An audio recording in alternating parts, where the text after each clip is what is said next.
झालावाड़ मुख्यालय पर संत रविदास जयंती पर डॉक्टर भीमराव अंबेडकर जयंती आयोजन समिति के तत्वाधान में रविदास जन्मोत्सव मनाया गया, जिसमें जयंती समारोह की शुरुआत बुद्ध वंदना के साथ हुई और समिति के सुनीत कुमार और आदिश्याम रेगर द्वारा अवगत कराया गया कि संत रविदास और सामाजिक समरसता के प्रतीक संत गाडगे महाराज के जीवन को आज दौर में अपनाने की आवश्यकता है। साथ ही मुख्य वक्ता तुलसीराम और इतिहासकार कृष्ण सिंह हाड़ा द्वारा भी विस्तार से संत रविदास के खंडकाल से अवगत करवाया गया और इस दौरान समाज के वरिष्ठ जन, युवा, महिलाएं उपस्थित रही और बच्चों द्वारा सांस्कृतिक कार्यक्रम प्रस्तुत किए गए। कार्यक्रम में ताराचंद रेगर, शीतरलाल बेरवा, केएम वर्मा, मकसूद मंसूरी, सैयद इमरान पार्षद, अंजना बेरवा, आजाद भाई, रणजीत जाटव, प्रकाश वर्मा, अंजलि बौद्ध, धनीराम समर्थ और गोपाल लाल मेघवाल, डॉक्टर अजय कालवा एवं समस्त सामाजिक व्यक्ति उपस्थित रहे।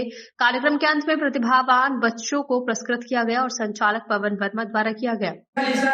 75 साल हो गए। आपको पता है इस देश में एक महामानव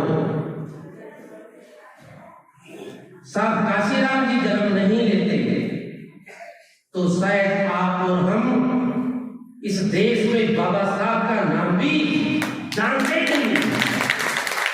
पर कितना होते उनके साहित्य से और बाबा साहब के नाम से। साथियों, ये तो भला हो दीन भाना जी का कि दीन भाना जी ने भी साहब काशीराम जी थोड़े ही जानते थे कि कोई बाबा साहब डॉक्टर भीमराव अम्बेडकर है, उनके बारे में कुछ पता ही नहीं था।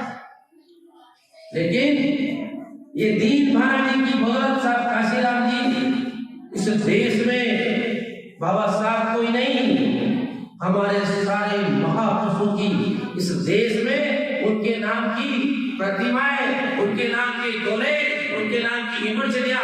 और आज देखिए कई किताबों में सावित्रीबाई फुले का एक 8वीं क्लास की किताब आती है संस्कृत की, उसमें आपको लेसन मिल जाएगा।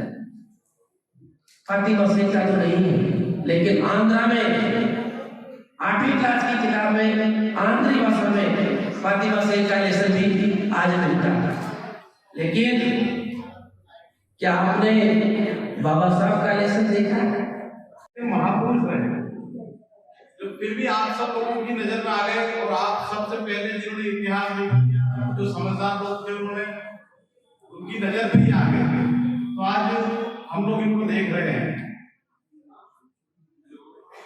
ऐसे मैं समझता हूँ और कई महापुरुष आपके समाज में रहे हैं, क्योंकि व्यक्ति अपने विचारों से निर्मित एक प्राणी है। उसके मस्तिष्क में शुरू से ये बात डाल दी जाती है कि आप अलग जाति के हो। जब एक बच्चा बोल रहा था कि आप छोटे जाति के हो, यार आपकी संख्या इतनी है, मूल निवासी आप हो तो देश तो आपका है।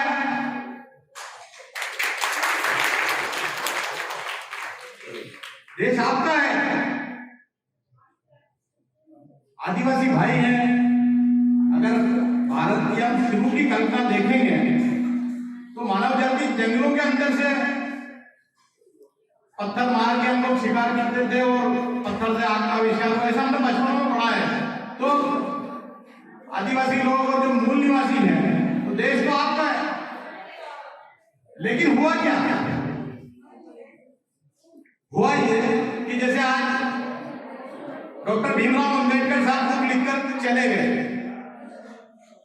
भगवान उनको अच्छी जगह रखेंगे, लेकिन आज वो संविधान की किताब लिखकर चले गए।